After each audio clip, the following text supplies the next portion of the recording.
The honourable member for Regina Lewvan. Thank you, Mr. Speaker. One of the main concerns the Conservatives have raised is that if we have a carbon price here, it could prompt carbon-intensive industry to move to jurisdictions with weaker environmental standards, eliminating Canadian jobs and potentially increasing global emissions. The government is trying to address this problem of carbon leakage with output-based rebates to industry that keeps its production here.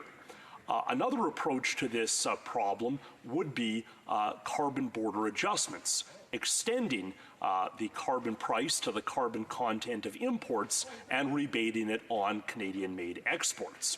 So I'd like to invite the Parliamentary Secretary to comment a bit further on the importance of maintaining a level playing field between Canada and countries that do not price emissions.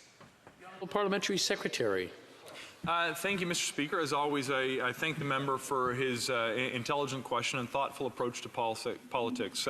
Perhaps the CCF doesn't suffer from the same defect of partisanship that the rest of us do at times in this House. Mr. Speaker, he's absolutely right.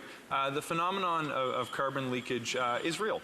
If you create a system that doesn't protect against trade-exposed industries potentially fleeing Canada, you'll have the exact kind of consequence that the Eco-Fiscal Commission warned would result if we implement the NDP's approach, which doesn't adequately take this into effect. I read with interest the editorial the honourable member put forward just last week on this subject.